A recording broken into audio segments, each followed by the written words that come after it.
Hey guys, it's Ross Golden on the Space Couch Slate. It's been just over 2 years now since the very sad passing of Carrie Fisher, so I thought it was time we had to look at the Princess Leia spread in Women of the Galaxy. This is actually dedicated to Carrie Fisher on the title page, so I do think that is appropriate. There we see her on the back cover, of course, in the classic senatorial robes outfit. So let's see what it says. We have that picture repeated on the first page of her spread, and there's several pages of the spread for Princess Leia, which is of course appropriate. So the quote it has is actually not one that Leia says, but one that people say Leia says, and it's, "Hope is like the sun. If you only believe in it when you see it, you'll never make it through the night."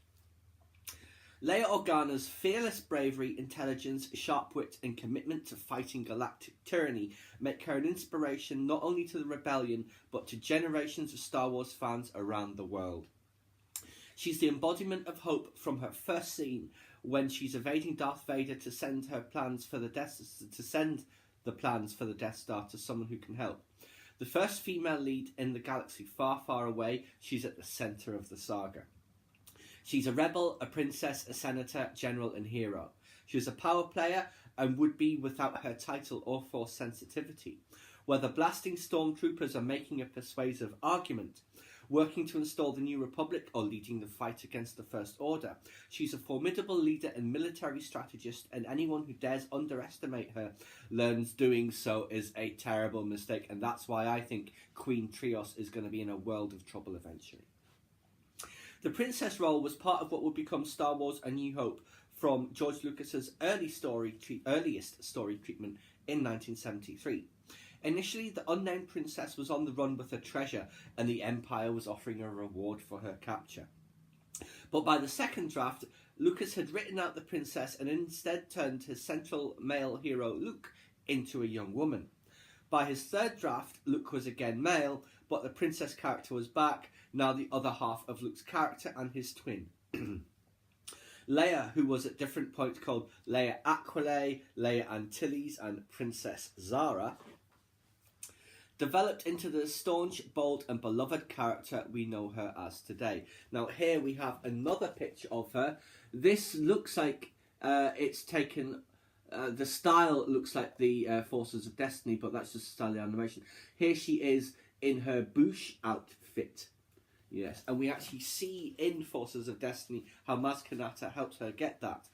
And the quote here is, "Somebody has to save our skins," which of course is from A New Hope in the prison sequence. This personality and spirit was brought to life by the late Carrie Fisher, who earned her role over a number of other actresses considered, including Cindy Williams and Terry Nunn. Lucas would later say of Fisher's casting, "There really wasn't much of a question. There aren't very many people like her. They're 1 in a billion. She could hold her own through anything." And of her role in the heroic trio of Han, Luke and Leia, he observed, "She wore a dress through the whole thing, but she was the toughest one in the group." Leia is synonymous with Fisher. Her portrayal of the sardonic and self-rescuing princess redefined the archetype. She's no damsel in distress. This is the character who, after being captured by the vile Jabba the Hutt in Return of the Jedi, uses her own chains to slay her captor, earning her the moniker Hutt Slayer in the galactic underworld. Leia is a force of nature, and her arc through the galaxy drives much of the Star Wars saga. Fisher knew she would be forever connected with the character long before she returned to the role for the sequel trilogy. She said, "I am Princess Leia, no matter what. Princess Leia will be on my tombstone." And after she was approached to reprise Leia for The Force Awakens, she didn't hesitate, in part because she understood the importance of the character. There was something human about her. It showed that she could do whatever she needed to do, and if she could do that, then everybody could do it. People identified with her. She's like a superhero.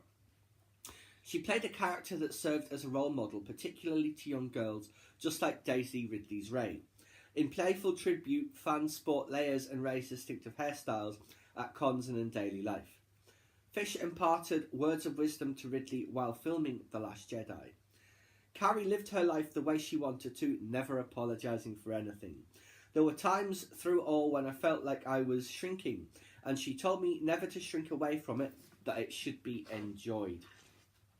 Now we have another nice picture. Here she is with Wicket from Return of the Jedi. Now what's this quote down here?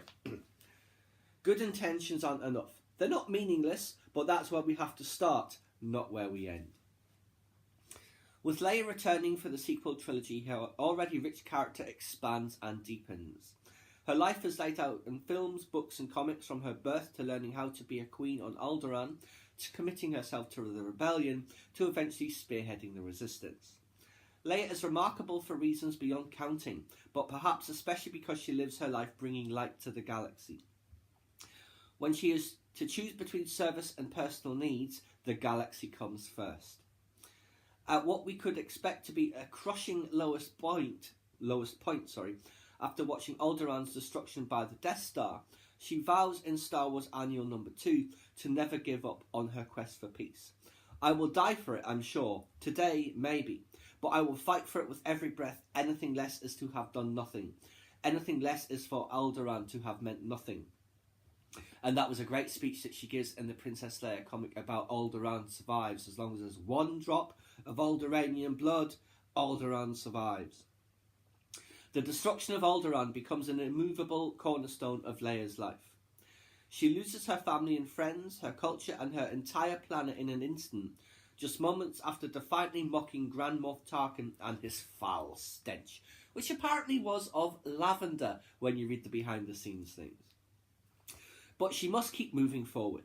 After the rebellion succeeds in destroying the Death Star, Leia embarks on missions with rebel pilot and Alderaan survivor Yvonne Verlaine to round up the diaspora of their planet's citizens and to preserve the remaining scraps of Alderaanian heritage. She mourns her home throughout her life, sometimes triggered by her political duties, and she comes to understand a hard truth about the event. Imagine trying to look yourself in the mirror every day once you realise you would do it all again, you would still sacrifice all of those innocent lives if it meant stopping the Empire. She chooses to get involved in the Rebel Alliance as a teenager. She learns about her parents' surreptitious activity against Emperor Palpatine in Leia, Princess of Alderaan, and starts participating against their wishes. Her conviction overrides caution, so Leia decides to ask forgiveness rather than permission. Seeing a spark in Leia, Mon Mothma mentors the teen and fosters her curious nature. When Leia appears in Star Wars Rebels, it's evident how she uses her privilege and position to help others. She manipulates Imperials and lies to them, and they write her off as harmless. She tells Ezra Bridger, I feel like because I can fight, I have to, for those who cannot. And now we have older Leia from The Last Jedi. I believe this is the final page of this segment. And Leia takes that fight outside of Senate halls. She knows talk isn't always enough and understands how the spinning wheels of argument and lack of action in the Senate contributed to the rise of the Empire and the subsequent birth of the Rebel Alliance. After she plays a crucial role in helping bring down the second Death Star in the Battle of Endor, she helps form the New Republic, and her skill balance shifts again towards oratory and political. But while she keeps a foot in that world, she's also investigating rumours about the dark rise of the First Order from the ashes of the Empire. The New Republic Assembly dismisses Leia's concerns as paranoia and, worse, warmongering, so in true Leia fashion, she takes charge and forms the resistance in secret. Through all of her tribulations and victories on the battlefield, Leia has more ordinary issues too, the kind of issues faced in this galaxy as well. She falls in love with and marries Han Solo, a politics-averse scoundrel, and gives birth to Ben Solo. Navigating parenthood isn't simple for Han and Leia, especially since Ben is a Force user like his mother and Uncle Luke, and the depths of his power and emotions are unclear. His turn to the dark side in the First Order cuts to Leia's core and makes her feel like a failure. But she doesn't give up on her struggle against the First Order, even following the horror of Ben, now Kylo Ren, killing his father Han in a moment made possible only by his parents' belief in their son's possible redemption. Buoyed by her hope, Leia keeps going even in the darkest of times. It's who she is.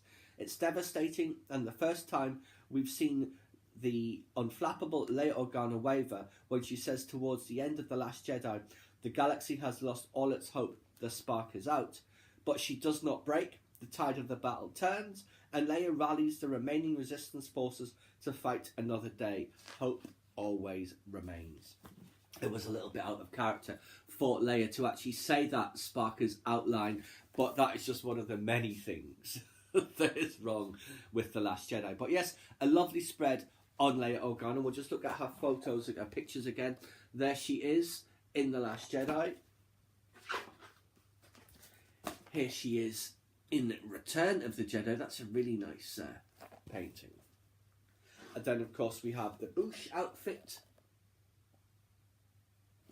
And then we will have, of course, the classic Senator Organa. Yes.